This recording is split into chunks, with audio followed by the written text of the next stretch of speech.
suis le docteur Françoise Guillon, je suis chirurgien viscéraliste et je suis la responsable médicale sur ce projet H2O Silbo au CHU de Montpellier. L'idée de ce projet, en fait, il est né un petit peu dans l'urgence. Nous avons répondu en fait au niveau de l'établissement à un appel à projet de la part de l'ARS qui proposait un financement pour mettre en place une cellule d'ordonnancement des lits. Et c'est à partir de ça que nous avons monté un peu tout ce projet. La façon dont on travaille, c'est un gros travail d'équipe qui impacte en fait tous les professionnels de santé de l'établissement pour faire avancer auprès de chacun de ces professionnels les réorganisations que nous voulons mettre en place. Parce que, mis à part le déploiement d'un outil informatique particulier qui chez nous est l'outil Silbo, c'est celui que nous avons retenu, eh bien, il faut mettre en place des nouvelles organisations pour pouvoir fluidifier les parcours des patients et notamment les parcours de patients à partir du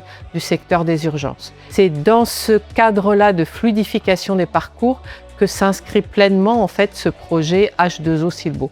Alors les enjeux aujourd'hui, c'est vraiment de faciliter le travail des médecins puisqu'ils sont quand même amenés à s'occuper des patients en priorité et le fait d'avoir ce logiciel permet aussi d'être moins au téléphone avec d'autres interlocuteurs sur l'hôpital et permet une saisie assez précise et correcte des informations du patient.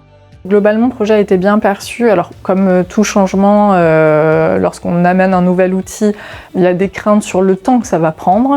Est-ce que ça va demander du temps supplémentaire? Et on s'est vite rendu compte que c'était plutôt un gain de temps. Donc, un bon ressenti de l'outil et une bonne appropriation globalement par l'équipe. L'idée, c'est de fluidifier les parcours, sachant qu'on a énormément d'entrées de la part des urgences et qu'on a un service qui se coordonne énormément avec d'autres secteurs hospitaliers. Donc c'est l'élément qu'on essaye de travailler et de voir ce que ça peut nous apporter en termes de fluidité. Les premiers retours sont bons, on n'a pas encore pris l'intégralité du potentiel, mais ça y travaille et les premiers résultats sont très intéressants.